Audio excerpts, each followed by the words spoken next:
Hi hello welcome back to my channel. Hitler Kalyana ಭಾಗ 43. ಏಕೆ dusky ಮಧ್ಯಾಹ್ನ ಸರಿಯಾಗಿ ಊಟ ಮಾಡಿಲ್ವೇನು ಅಂತ ಕೇಳಿದ ಸೌರಭ್ ಪ್ರಶ್ನೆಗೆ ಅಕ್ಷತಾ ಕಣ್ಗಳನ್ನು ದೊಡ್ಡದು ಮಾಡಿ ಸೊಂಟ ತೆಳುವಾಗಿದೆಯಾ ಅಂತ ವಿಚಿತ್ರವಾದ ಎಕ್ಸ್ಪ್ರೆಷನ್ನ ಕೊಟ್ಟು ಪೆಚ್ಚಾಗಿ ನೋಡಿದ್ಲು. ಸೌರಭ್ ತನ್ನ ಪ್ರಶ್ನೆಗೆ ಉತ್ತರ ಸಿಗಲಿಲ್ಲ ಅಂತ ಕೋಪದಿಂದ ಮತ್ತೊಮ್ಮೆ ಅಕ್ಷತಾಳ ಸೊಂಟವನ್ನು ಬಿಗಿಯಾಗಿ ಹಿಡಿದು ಡಾರ್ಕ್ ಬಣ್ಣಕ್ಕೆ ತಿರುಗಿಸಿದ. ಏನು, ನಾನು ಪ್ರಶ್ನೆ ಕೇಳಿದಾಗ ಉತ್ತರ ಕೊಡಬೇಕು ಅಂತ ಎಷ್ಟು ಸಲ ಹೇಳಿದ್ದೀನಿ ನಿನಗೆ ಅಂತ ಕೋಪದಿಂದ ನೋಡಿದ. ಏ ಏನಿಲ್ಲ ಸರ್ ಅಂತ ತೊದಲುತ್ತಾ ಅಕ್ಷತಾ ತಡಬಡಾಯಿಸುತ್ತಾ ಕೇಳಿದ್ಲು. ಏನಿಲ್ಲ ಅಲ್ಲ, ಇವತ್ತು ಸೊಂಟ ಯಾಕೆ ಇಷ್ಟು ಅಂತ ತೆಳುವಾಗಿದೆ ಅಂದರೆ ಮಧ್ಯಾಹ್ನ ಸರಿಯಾಗಿ ಊಟ ಮಾಡಿಲ್ವೇನೋ ಅಂದೆ ಅಂತ ಸೀರಿಯಸ್ ಆಗಿ ನೋಡಿದ ಸೌರಭ್. ಆ ನೋಟದ ಶಾಖಕ್ಕೆ ಹೆದರಿದ ಅಕ್ಷತಾ ಮತ್ತೆ ತೊದಲುತ್ತಾ ತಿಂದೆ ಸರ್ ಅಂದ್ಲು. ಸೌರಭ್ ಕೋಪದಿಂದ ತಿಂದಿದ್ರೆ ಹೀಗ್ಯಾಕೆ ಆಗುತ್ತೆ, ಏನು ತಿಂದೆ ಮತ್ತೆ ಆ ಹಸಿ ಹುಲ್ಲನ್ನು ತಿಂದ್ಯಾ ಅಂತ ಕೇಳಿದ. ಹಸಿ ಹುಲ್ಲ ಅಂದ್ಲು ಅಕ್ಷತಾ. ಅದೇ ಆ ಪಾಲಕ್ ಆಲೂಗಡ್ಡೆ ಪಲ್ಯ ಅಂತೆಲ್ಲ ತಿನ್ನೋದು ಅಂತ ಕೋಪದಿಂದ ಕೇಳಿದ. ಪಾಲಕ್ ಸೊಪ್ಪಿನ ಸಾರು, ಆಲೂಗೆಡ್ಡೆ ಪಲ್ಯ, ಸ್ವಲ್ಪ ಮೊಸರನ್ನ ತಿಂದೆ ಅಂತ ಮುದ್ದಾಗಿ ಗೊಂಬೆಯಂತೆ ಹೇಳಿದ್ಲು ಅಕ್ಷತಾ. ಆ ಪಲ್ಯಗಳು ಆಲೂಗೆಡ್ಡೆ ನನಗೆ ಗೊತ್ತಲ್ಲ, ಯಾಕೆ ಇವತ್ತು ಅದನ್ನು ತಿಂದಿದ್ದೀಯಾ ಅಂತ ನನಗೆ ಗೊತ್ತೇ ಇದೆ ಕಣೆ. ಯಾಕೆ ಅಂತ ಅಮಾಯಕವಾಗಿ ಕೇಳಿದ್ಲು ಅಕ್ಷತಾ. ನನ್ನ ಎನರ್ಜಿ ಜ್ಯೂಸನ್ನು ಟೇಸ್ಟ್ಲೆಸ್ ಮಾಡಬೇಕು ಅಂತ ಪ್ಲ್ಯಾನ್ ಮಾಡಿದ್ದೀಯಾ ತಾನೇ? ನೀನು ನಿಜವಾಗ್ಲೂ ಮೋಸಗಾರ್ತಿ ಡಸ್ಕಿ. ಅಯ್ಯೋ ಇಲ್ಲ ಸರ್, ಹಾಗೆಲ್ಲ ಏನೂ ಇಲ್ಲ. ಹಾಗೆ ಏನೂ ಇಲ್ಲ ಅಂದರೆ ನಿನ್ನ ಜ್ಯೂಸ್ ನಿನ್ನೆ ಅಷ್ಟು ಟೇಸ್ಟಿಯಾಗಿ ಇತ್ತು, ಇವತ್ತು ಯಾಕೆ ಇಲ್ಲ? ಬೆಳಗ್ಗೆ ಇದ್ದಷ್ಟು ಟೇಸ್ಟ್ ಕೂಡ ಇಲ್ವಲ್ಲ? ಅಂದರೆ ನಾನು ನಿಮಗೆ ಬೆಳಗ್ಗೆನೇ ಹೇಳಿದೆ, ನನಗೆ ಪ್ರತಿದಿನ ಜ್ಯೂಸ್ ಬೇಕು ಅಂತ ನೀವೇ ಹೇಳಿದ್ರಿ. ಅದಕ್ಕೆ ನೀವು ಸಂತೋಷವಾಗಿರಬಾರ್ದು ಅಂತ ಇವತ್ತು ಉದ್ದೇಶಪೂರ್ವಕವಾಗಿ ಆ ಪಾಲಕ್ ಆಲೂಗೆಡ್ಡೆ ಪಲ್ಯ ತಿಂದಿದ್ದೀಯಾ ಮೋಸ್ಕಾತಿ ಡಸ್ಕಿ ಅಂದ.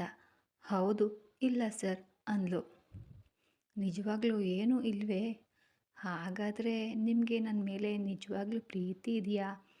ಹಾಗಾದರೆ ಪ್ರತಿದಿನ ತುಂಬಾ ದಾಳಿಂಬೆ ಹಣ್ಣುಗಳು, ಡ್ರೈ ಫ್ರೂಟ್ಸ್ ತಿಂದು ನಿನ್ನ ದೇಹದಲ್ಲಿ ರೆಡ್ ಜ್ಯೂಸನ್ನ ಹೆಚ್ಚಾಗಿ ಬೆಳೆಸ್ಕೊ ಅಂದ ಸೌರಭ್. ಸರಿ ಸರ್ ಅಂತ ಅಕ್ಷತಾ ಅಮಾಯಕವಾಗಿ ಹೇಳಿದ್ಲು. ನಿಜವಾಗ್ಲೂ ಇವಳು ಮುಗ್ಧ ಡಸ್ಕಿನೇ ಅಲ್ವಾ? ನಿನ್ನ ಸಾವನ್ನು ನೀನೇ ಅಪ್ಕೋ. ಅವನು ಮ್ಯಾಂಗೋ ಜ್ಯೂಸ್ ಕೇಳಿದ ಹಾಗೆ ಆ್ಯಪಲ್ ಜ್ಯೂಸ್ ಅಂತ ಕೇಳ್ತಾನೆ. ರಕ್ತ ಪಿಶಾಚಿ ಥರ ನಿನ್ನ ರಕ್ತನೇ ಕೇಳ್ತಿದ್ದಾನೆ. ನೀನು ನೋಡಿದರೆ apple juice, orange juice, mango juice ಕೇಳಿದ್ರೆ ಸರಿ ಅಂತ ಹೇಳ್ತಾಳೆ ಅಲ್ಲ, ಹಾಗೆ ಹೇಳ್ತಾ ಇದ್ದೀಯ. ಅವನು ಹೇಳಿದ ಹಾಗೆ ನೀನು ನಿಜವಾಗ್ಲೂ ಮೂರ್ಖ ಡಸ್ಕಿ, ಹೌದಲ್ವಾ? ನಿಮಗೂ ಹಾಗೆ ಅನಿಸುತ್ತಾ? ಕಮೆಂಟ್ ಮೂಲಕ ತಿಳಿಸಿ. ಅಲ್ಲದೆ ಆ ತರಹ ಗೊಂಬೆಯಂತೆ ತಲೆ ಅಲ್ಲಾಡಿಸೋದು ಬಿಟ್ಟು ಮೊದಲು ಹೋಗಿ ನನಗೆ ಕಾಫಿ ತಗೊಂಡು ಬಾ, ತುಂಬ ತಲೆನೋವಿದೆ. ಇವತ್ತು ಜ್ಯೂಸ್ ಕೂಡ ಟೇಸ್ಟ್ ಇಲ್ಲ, ನನ್ನ ಮೂಡ್ ಕೂಡ ಹಾಳಾಗಿದೆ, ಯಾವುದೇ ಎನರ್ಜಿ ಇಲ್ಲ. ಛೇ, ಮೊದಲು ಹೋಗಿ ಕಾಫಿ ತಗೊಂಡು ಬಾ, ಆಮೇಲೆ ಚಿಕನ್ ನಾನ್ ವೆಜ್ ಪಲ್ಯ ಮಾಡಿ ಇಡು, ಇಬ್ಬರು ಕೂಡ ಹೊಟ್ಟೆ ತುಂಬ ತಿನ್ನೋಣ ಅಂತ ಹೇಳಿದ ಸೌರಭ್. ಸರಿ ಸರ್, ಈಗಲೇ ತಗೊಂಡು ಬರ್ತೀನಿ. ನೀವು ಈ ಸಮಯಕ್ಕೆ ಫ್ರೆಶ್ ಆಗಿ ಬನ್ನಿ. ನಾನು ಬಂದಮೇಲೆ ನಿಮಗೆ ತಲೆಗೆ ಮಸಾಜ್ ಮಾಡ್ತೀನಿ, ತಲೆನೋವು ಕಡಿಮೆ ಆಗುತ್ತೆ ಅಂತ ಅಕ್ಷತಾ ಯಾವುದೇ ಪುಸ್ತಕವನ್ನು ಎತ್ತಿಟ್ಕೊಳ್ಳದೆ ಕೆಳಗಡೆ ಕಾಫಿ ತರಲು ಹೋದಳು. ಅಕ್ಷತಾ ಕೆಳಗೆ ಹೋದ ತಕ್ಷಣ ಸೌರಭ್ ಹಾಸಿಗೆಯಿಂದ ಕೆಳಗಡೆ ಇಳಿದು ಹಾಸಿಗೆ ಮೇಲೆ ಹರಡಿರುವ ಪುಸ್ತಕಗಳ ಗುಡ್ಡವನ್ನು ನೋಡಿ ಇವಳು ಓದ್ತಾ ಇದ್ಲೋ ಅಥವಾ ಗ್ರಂಥಾಲಯ ಮಾಡ್ತಾ ಇದ್ಲೋ, ಅಬ್ಬಬ್ಬ ಈ ಪುಸ್ತಕಗಳೇನು ಅಂತ ಅಂದ್ಕೊಂಡು ಫ್ರೆಶ್ ಆಗಲು ಬಾತ್ರೂಮ್ಗೆ ಹೋದ ಸೌರಭ್. 10 ನಿಮಿಷದ ನಂತರ ಕಾಫಿ ಕಪ್ನ ಹಿಡಿದು ರೂಮ್ಗೆ ಬಂದ ಅಕ್ಷತಾ ಆ ಕಾಫಿ ಕಪ್ಪನ್ನು ಸೌರಭ್ ಕೈಗೆ ಕೊಟ್ಟು ತೈಲಕ್ಕಾಗಿ ಕಬೋರ್ಡ್ ಕಡೆಗೆ ಹೋದಳು. ಏ ಡಸ್ಕಿ, ಇದೇನು ಇಡೀ ರೂಮ್ನಲ್ಲಿ ಪುಸ್ತಕಗಳ ಪ್ರದರ್ಶನ ಇಟ್ಟಿದೀಯಾ ಅಂತ ಹೇಳ್ದ ಸೌರಭ್. ಇಲ್ಲ ಸರ್, ಅವೆಲ್ಲ ನನ್ನ ಪುಸ್ತಕಗಳು ಅಂದ್ಲು. ಓಹೋ! ನನಗೆ ಗೊತ್ತಿಲ್ವಾ? ಅವನ್ನ ಕೊಂಡ್ಕೊಂಡವನಿಗೆ ಗೊತ್ತಿಲ್ವಾ ಅವು ನಿನ್ನ ಪುಸ್ತಕಗಳು ಹೌದೋ ಅಲ್ವೋ ಅಂತ? ಪುಸ್ತಕಗಳು ನಿನ್ನವೇ. ಆದರೆ ಹೀಗೆ ಇಡೀ ರೂಮ್ನಲ್ಲಿ ಯಾಕೆ ಹರಡ್ಕೊಂಡು ಕೂತಿದ್ದೀಯಾ ಅಂತ ಕೇಳಿದ್ದು. ಪ್ರತಿದಿನ ಒಂದೊಂದು ಸಬ್ಜೆಕ್ಟ್ ಓದಬಹುದಲ್ಲ. ಒಂದೇ ಸಲ ಎಲ್ಲವನ್ನ ಓದಿದರೆ ಆ ನಿನ್ನ ಮೂರ್ಖ ತಲೆಗೆ ಎಲ್ಲಿಂದ ಅರ್ಥವಾಗುತ್ತೆ? ನಿನ್ನ ತಲೆ ಮ್ಯೂಸಿಯಂನಲ್ಲಿ ಇಡಬೇಕಾದ ತಲೆ. ಆ ಹಸಿ ಸೊಪ್ಪು ತಿಂದಿದ್ದೀಯಾ? ನಿನ್ನ ತಲೆ ಕೂಡ ಆ ಮೇಕೆ ಥರ ಆಗಿರಬಹುದು. ಇರೋ ಬುದ್ಧಿ ಯಾಕೆ ಹಾಳು ಮಾಡ್ಕೋತೀಯ ಅಂತ ಹೇಳ್ದ ಸೌರಭ್. ಅಕ್ಷತಾ ಮುಖ ಚಿಕ್ಕದಾಗಿಸ್ಕೊಂಡು, ನೀವೇ ತಾನೇ ಓದಬೇಕು ಅಂತ ಹೇಳಿದ್ದು ಅಂದ್ಲು. ಇಷ್ಟ ಇದ್ದರೆ ಓದು ಅಂತ ಹೇಳಿದ್ದು ಅಂದ್ಲು ಮತ್ತೆ. ಸರಿ ಬಿಡು, ಅಳಬೇಡ. ಏನಂದರೆ ಒಂದೊಂದನ್ನು ಓದು, ಎಲ್ಲವನ್ನ ಒಮ್ಮೆಲೆ ಓದಬೇಡ. ಅಂದಹಾಗೆ ಏನಾದರೂ ಅರ್ಥವಾಗುತ್ತಾ? ಅಥವಾ ಅರ್ಥವಾದಂತೆ ಬಂದು ಹೋಗ್ಬಿಡ್ತವೆಯಾ ಅಂತ ಕೇಳ್ದ ಸೌರಭ್. ಅದು ಅದು ಸರ್ ಅಂತ ಸೀರೆಯನ್ನು ಸುಕ್ ಮಾಡ್ತಾ, ನನಗೆ ಇದರಲ್ಲಿ ಏನೂ ಅರ್ಥ ಆಗ್ತಾ ಇಲ್ಲ ಸರ್ ಅಂದ್ಲು. ಅರ್ಥವಾಗದೆ ಇರೋದೇನು? ನೀನು ಇಂಟರ್ನಲ್ಲಿ ಓದಿದ್ದರ ಮುಂದಿರೋ ಭಾಗನೇ ತಾನೇ ಇದು. ಆದರೆ ಇಲ್ಲಿ ಎಲ್ಲವೂ ಇಂಗ್ಲೀಷ್ನಲ್ಲಿದೆ ಹೌದೇ ಅಂತ ಸೌರಭ್ ತುಂಬ ಸಾಮಾನ್ಯವಾಗಿ ಕೇಳ್ದ. ಆದರೆ ನಾನು ಓದಿದ್ದು ಕನ್ನಡ ಮಾಧ್ಯಮದಲ್ಲಿ ಅಲ್ವೇ ಸರ್ ಅಂತ ಅಕ್ಷತಾ ಮತ್ತೆ ಹೇಳಿದ್ಲು. ಆ ಮಾತಿಗೆ ಅವನ ಕೈಯಲ್ಲಿದ್ದ ಕಾಫಿ ಕಪ್ ಕೆಳಗಡೆ ಬಿತ್ತು. ಅಷ್ಟೇ ವೇಗವಾಗಿ ಬಾಯಲ್ಲಿದ್ದ ಕಾಫಿ ಕೂಡ ಹೊರಗಡೆ ಬಂತು. ಏನಂತ ನೀನು? ಕನ್ನಡ ಮಾಧ್ಯಮದಲ್ಲಿ ಓದಿದ್ದೀಯಾ? ಆ ವಿಷಯ ಮೊದಲೇ ನನಗೆ ಹೇಳಬಹುದಿತ್ತು. ನಾನು ಆ ದೊಡ್ಡ ಕಾಲೇಜಿನಲ್ಲಿ ನಿನಗೆ ಪ್ರವೇಶ ಕೊಡಿಸ್ತಾನೇ ಇರಲಿಲ್ಲ ಅಂತ ಕೂಗಿದ ಸೌರಭ್. ಈಗ ನೀನು ಆ ಕಾಲೇಜಲ್ಲಿ ಕನ್ನಡದಲ್ಲಿ ಬರೆಯಲು ಶುರು ಮಾಡಿದರೆ ಎಲ್ಲರೂ ಕೂಡ ನನ್ನನ್ನು ನೋಡಿ ನಗ್ತಾರೆ ಅಷ್ಟೆ. ನಾನು ಅದನ್ನೇ ಯೋಚನೆ ಮಾಡ್ತಾ ಇದ್ದೆ ಸರ್. ನೀವು ತುಂಬ ದುಡ್ಡು ಖರ್ಚು ಮಾಡಿ ಓದಿಸ್ತಾ ಇದ್ದೀರಿ.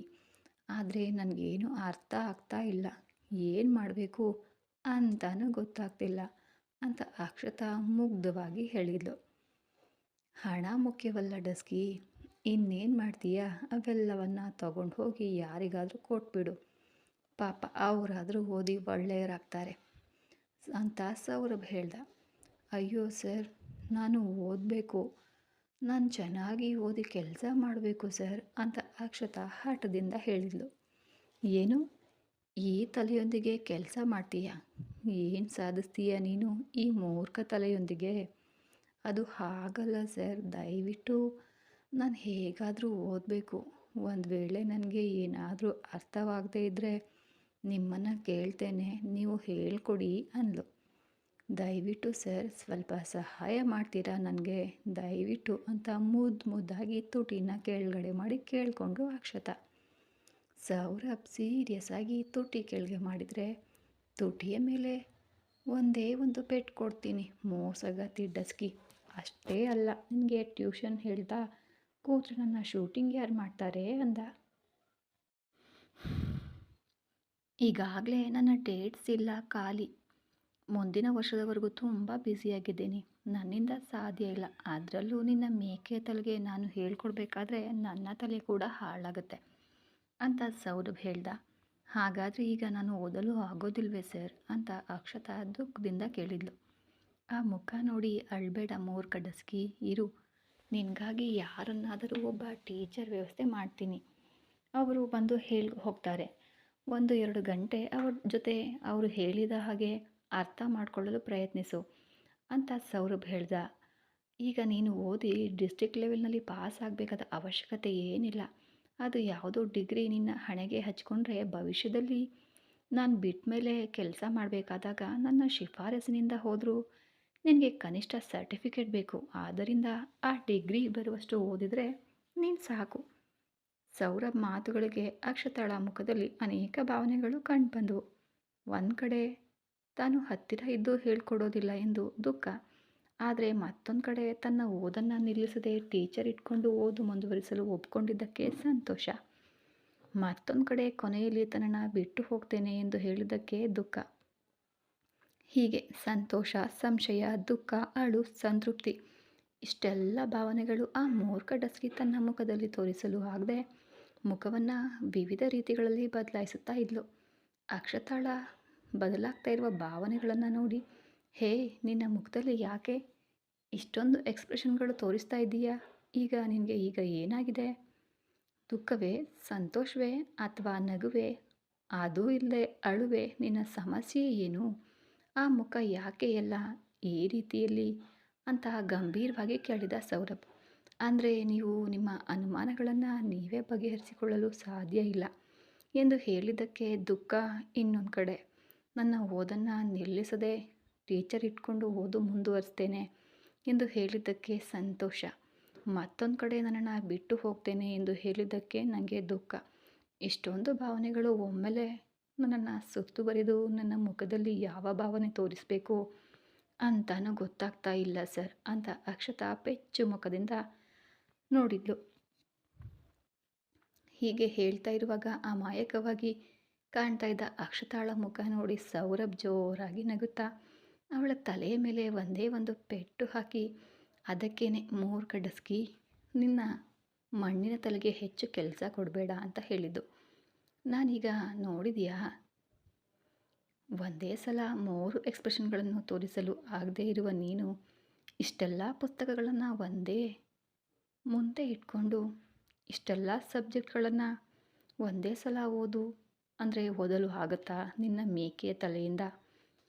ನಿನ್ನದು ಏನಾದರೂ ನನ್ನ ಬುದ್ಧಿವಂತ ತಲೆಯಾಗಿದ್ದರೆ ಮೂರ್ಖ ಡಸ್ಕಿ ತಲೆಗೆ ಎಲ್ಲವೂ ಒಂದೇ ಸಲ ಅರ್ಥ ಆಗೋದಿಲ್ಲ. ಯಾಕೆ ಅನಗತ್ಯವಾಗಿ ಆ ಮೂರ್ಖ ಮೆದುಳಿಗೆ ಒತ್ತಡ ಕೊಡ್ತಾ ಇದೀಯಾ? ಇದೆಲ್ಲ ಯೋಚಿಸದೆ ಮೊದಲು ಹೋಗಿ ಸಂತೋಷದಿಂದ ತಿನ್ನು. ಒಳ್ಳೆಯ ಪ್ರೋಟೀನ್ ಇರುವ ಆಹಾರ ತಿನ್ನು. ಜ್ಯೂಸ್ ಹೆಚ್ಚಿಸ್ಕೊಂಡು ಆಗಾಗ ಆ ಟೀಚರ್ ಹೇಳಿದುದನ್ನು ಕೂಡ ಕೇಳುತ್ತಾ ಓದಲು ಪ್ರಾರಂಭಿಸು. ಎಲ್ಲವೂ ಒಂದೊಂದಾಗಿ ತಾನೇ ಅರ್ಥವಾಗುತ್ತವೆ ಅಂತ ಹೇಳ್ದ. ಮೊದಲು ನನ್ನ ತಲೆಗೆ ಮಸಾಜ್ ಮಾಡ್ತೀನಿ ಅಂತ ಹೇಳಿದ್ಯಲ್ಲ, ಅದನ್ನು ಮಾಡು. ಅಲ್ಲಿವರೆಗೂ ಬೇರೆ ವಿಷಯಗಳ ಬಗ್ಗೆ ಯೋಚಿಸಬೇಡ ಅಂತ ಹೇಳ್ದ ಸೌರಭ್. ಅಕ್ಷತಾಳಿಗೂ ಅದು ನಿಜ ಎಂದು ಅನಿಸಿ, ಎಲ್ಲ ವಿಷಯಗಳನ್ನು ಒಂದೇ ಸಲ ಯೋಚಿಸೋದು ಯಾಕೆ? ಮೊದಲು ಓದನ್ನು ನಿಲ್ಲಿಸಲ್ಲ, ಮತ್ತು ಅವನು ಶೂಟಿಂಗ್ಗಳಲ್ಲಿ ಬ್ಯುಸಿ ಇರ್ತಾನೆ, ಅತಿಯಾಗಿ ಆಸೆ ಪಡುವುದು ಕೂಡ ತಪ್ಪೇ ಆಗುತ್ತೆ ಅಂತ ಅಂದ್ಕೊಂಡ್ಳು. ಮತ್ತು ತಾನು ಓದು ನಿಲ್ಲದೇ ಇರಲು ಟೀಚರನ್ನು ಮಾತನಾಡ್ತೀನಿ ಅಂದಿದ್ದಾನೆ, ಅದು ಒಂದು ರೀತಿ ಸಂತೋಷನೇ. ಇನ್ನೊಂದು ವಿಷಯ ಏನೆಂದರೆ, ನನ್ನನ್ನು ಬಿಟ್ಟು ಹೋಗ್ತೇನೆ ಅಂದಿದ್ದಾನೆ. ಆದರೆ ಅದು ಆಗುವ ಕೆಲಸನೇ? ನನ್ನನ್ನು ಬಿಟ್ಟು ಇವನು ಇರಲು ಸಾಧ್ಯನೇ ಇಲ್ಲ. ಈಗಲೇ ಇವನು ನಾನು ಇಲ್ಲೇ ಒಂದು ಕ್ಷಣವೂ ಇರಲು ಸಾಧ್ಯ ಇಲ್ಲ. ಇನ್ನು ನಾನು ಚೆನ್ನಾಗಿ ಓದಿ ಅವನಿಗೆ ಇಷ್ಟವಾದಂತೆ ಬದಲಾದರೆ ಆಗ ಅವನು ನನ್ನನ್ನು ಖಂಡಿತವಾಗಿ ಬಿಟ್ಟು ಹೋಗೋದಿಲ್ಲ ಅಂತ ಮನಸ್ಸಿನಲ್ಲೇ ನಕ್ಕಲು ಅಕ್ಷತಾ. ಸರಿ ಸರ್, ನನಗಾಗಿ ಟೀಚರನ್ನು ಮಾತನಾಡಿ. ಮೊದಲು ನಾನು ನಿಮಗೆ ತಲೆಗೆ ಮಸಾಜ್ ಮಾಡ್ತೀನಿ, ಆಮೇಲೆ ನೀವು ಫ್ರೆಶ್ ಆಗುವಷ್ಟರಲ್ಲಿ ನಾನು ಹೋಗಿ ಅಡುಗೆನ ರೆಡಿ ಮಾಡ್ತೀನಿ ಅಂತ ಹೇಳಿ ಸೌರಭ್ನನ್ನು ಕೆಳಗಡೆ ಕೂರಿಸ್ಕೊಂಡು ತಾನು ಬೆಡ್ ಮೇಲೆ ಕೂತು ತಲೆಗೆ ಎಣ್ಣೆ ಹಾಕಿ ತುಂಬ ನಿಧಾನವಾಗಿ ಮಸಾಜ್ ಮಾಡಿದ್ಲು. ಅಕ್ಷತಾ ಮೃದುವಾದ ಬೆರಳುಗಳ ಸಣ್ಣ ಸಣ್ಣ ಒತ್ತಡಗಳಿಗೆ ಬೆಳಗ್ಗೆಯಿಂದ ಇದ್ದ ಟೆನ್ಷನ್ ಹಾಗೂ ಕಿರಿಕಿರಿ ಎಲ್ಲವೂ ಮಾಯವಾಗಿ ತಲೆನೋವು ಕೂಡ ಶಾಂತವಾಯಿತು ಸೌರಭ್ಗೆ. ಹೀಗೆ ಅಕ್ಷತಾ ಮಸಾಜ್ ಮಾಡ್ತಾ ಇರುವಾಗಲೇ ತಲೆ ಫ್ರೀ ಆದಾಗ ಅವಳ ತೊಡೆ ಮೇಲೆ ತಲೆ ಇಟ್ಟು ಮಲಗಿದ ಸೌರಭ್ ಹೀಗೆ ಅವಳ ತೊಡೆ ಮೇಲೆ ಮಲಗಿದ ತಕ್ಷಣ, ಅಯ್ಯೋ, ಕೂತಿದ್ದಾಗಲೇ ಮಲ್ಕೊಂಡ್ರಾ ಅಂತ ಹೇಳಿ ಎಬ್ಬಿಸಲು ಹೋಗುವಾಗ ಅವಳನ್ನು ಕದಲಿಸದೆ ಮತ್ತು ಬಿಗಿಯಾಗಿ ಅವಳ ಕಾಲುಗಳನ್ನು ಕೈಗಳಿಂದ ಸುತ್ತಕೊಂಡು ಹಾಗೆ ಮಲ್ಕೊಂಡ ಸೌರಭ್. ಅಕ್ಷತಾ ಆಗ ಹಾಗೆ ಮಲಗಿರುವ ಮುಗ್ಧ ಸೌರಭ್ನನ್ನು ಎಬ್ಬಿಸಲು ಮನಸ್ಸಾಗಲಿಲ್ಲ. ಆದರೆ ಹೀಗೆ ಕುಳಿತು ಕೂತು ಎಷ್ಟು ಹೊತ್ತು ಮಲಗ್ತಾನೆ ಅಂತ ಅಂದ್ಕೊಂಡು ಅವನು ನಿದ್ದೆಯಲ್ಲಿ ಇದ್ದಾಗಲೇ ಕಷ್ಟಪಟ್ಟು ಅವನನ್ನು ಎಬ್ಬಿಸಿ ಹಾಸಿಗೆ ಮೇಲೆ ಮಲಗಿಸಿದ್ಲು. ತೆಳ್ಳಗಿನ ಡಸ್ಕಿ ಖಂಡಿತವಾಗಿಯೂ ಅವನ ಸಹಾಯ ಇಲ್ಲದೆ ಅದು ಆಗ್ತಾ ಇರಲಿಲ್ಲ ಅಂದ್ಕೊಳ್ಳಿ. ಆದರೆ ಪೂರ್ತಿಯಾಗಿ ಎಬ್ಬಿಸಲಿಲ್ಲ, ಹಾಗೆಂದು ಅವನು ಪೂರ್ತಿಯಾಗಿ ಕೂಡ ಮಲಗಿರಲಿಲ್ಲ.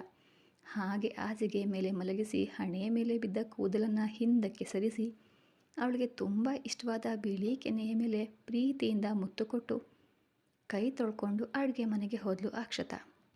ಸೌರಭ್ ಹೇಳಿದಂತೆ ರಾತ್ರಿಯ ಊಟವನ್ನು ಸಿದ್ಧಪಡಿಸಿದ ಮೇಲೆ ಬಂದು ನೋಡುವಾಗ ಇನ್ನೂ ಮಲಗಿರುವ ಸೌರಭ್ನನ್ನು ಎಬ್ಬಿಸಿ ಫ್ರೆಶ್ ಆಗಲು ಹೇಳಿದ್ಲು.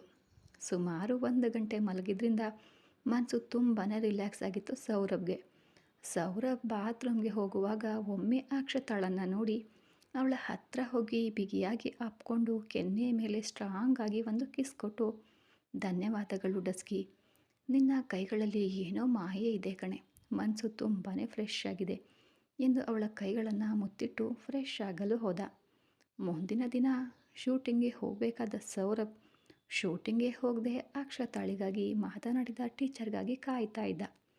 ಅರ್ಧ ಗಂಟೆಯ ನಂತರ ಒಂದು 35 ವರ್ಷದ ಮಹಿಳೆ ಸೌರಭ್ನ ಮನೆಗೆ ಬಂದಳು.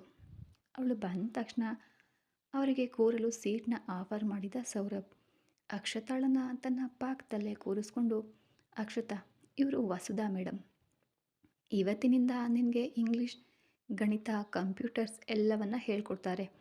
ಮೇಡಮ್, ಇವಳು ನನ್ನ ಹೆಂಡತಿ ಅಕ್ಷತಾ ಅಂತ, ನಿಮ್ಮ ವಿದ್ಯಾರ್ಥಿನಿ. ಇಂದಿನಿಂದ ಅವಳಿಗೆ ಯಾವ ವಿಷಯಕ್ಕೆ ಸಂಬಂಧಿಸಿದಕ್ಕೆ ಯಾವುದೇ ಅನುಮಾನಗಳಿದ್ರೂ ತುಂಬ ಸ್ಪಷ್ಟವಾಗಿ ಅರ್ಥವಾಗದಿದ್ದರೆ 1 ಸಲಕ್ಕೆ ಅಲ್ಲ 4 ಸಲ ತಾಳ್ಮೆಯಿಂದ ಹೇಳ್ಕೊಡ್ಬೇಕು. ಪ್ರತಿದಿನ 3 ಗಂಟೆ ಹೇಳ್ಕೊಡಿ. ಅವಳ ಓದಿಗೆ ಸಂಬಂಧಿಸಿದ ಏನಾದರೂ ಬೇಕಿದ್ರೆ ನನಗೆ ಹೇಳಿ, ನಾನು ವ್ಯವಸ್ಥೆಯನ್ನು ಮಾಡ್ತೇನೆ. ಮತ್ತು ಇದು ಈ ತಿಂಗಳ ನಿಮ್ಮ ಅಡ್ವಾನ್ಸ್ ಸಂಬಳ ಅಂತ 25,000 ರೂಪಾಯಿಗಳ ಚೆಕ್ಕನ್ನು ಅವಳ ಕೈಗೆ ಕೊಟ್ಟ. ಸೌರಭ್ ಹೇಳಿದ ಎಲ್ಲವನ್ನ ನಗುತ್ತಾ ಕೇಳಿದ ವಸುಧಾ ಆ ಚೆಕ್ನ ನೋಡಿ ಮತ್ತಷ್ಟು ಸಂತೋಷಗೊಂಡ್ಳು. ಅದರಲ್ಲಿರುವ ಮೊತ್ತ ನೋಡಿ ಅವಳ ಕಣ್ಗಳು ಹೊಳೆಯಲಾರಂಭಿಸಿದ್ಲು. ಖುಷಿಯಾಗದೇ ಇರುತ್ತಾ? 3 ಗಂಟೆ ಟ್ಯೂಷನ್ಗೆ 25,000 ಅಂದರೆ ಸುಮ್ಮನೆನಾ ಅಲ್ವಾ?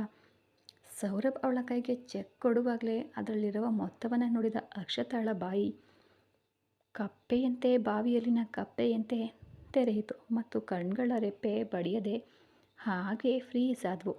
ನೀವು ಇಂದಿನಿಂದಲೇ ಕ್ಲಾಸ್ಗಳನ್ನು ಪ್ರಾರಂಭಿಸಿ ವಸುಧಾ ಅವರೇ ಎಂದು ಹೇಳಿ ನೀವು ಸ್ವಲ್ಪ ಹೊತ್ತು ಇಲ್ಲೇ ಕಾಯ್ತಾ ಇರಿ, ಈಗಲೇ ಬರ್ತೀನಿ ಅಂತ ಹೇಳಿ ಶಾಕ್ನಲ್ಲಿ ಫ್ರೀಸ್ ಆಗಿದ್ದ ಅಕ್ಷತಾಳ ಕೈ ಹಿಡಿದು ಅವರ ರೂಮಿನ ಒಳಗಡೆ ಕರ್ಕೊಂಡು ಹೋದ ಸೌರಭ್. ಈ ಕತೆ ಮುಂದುವರೆಯೋದು. ಈ ಕತೆ ನಿಮಗೆ ಏನನ್ಸುತ್ತೆ? ಇಷ್ಟ ಆಗ್ತಾಯಿದ್ರೆ ಲೈಕ್ ಮಾಡಿ, ಶೇರ್ ಮಾಡಿ, ಸಬ್ಸ್ಕ್ರೈಬ್ ಮಾಡಿ. ಹಾಗೆಯೇ ನಿಮ್ಮ ಅನಿಸಿಕೆ ಅಭಿಪ್ರಾಯಗಳನ್ನು ಕಮೆಂಟ್ ಮೂಲಕ ತಿಳಿಸಿ. ಮತ್ತೆ ಸಿಗೋಣ ಮುಂದಿನ ಎಪಿಸೋಡಲ್ಲಿ. ಧನ್ಯವಾದಗಳು.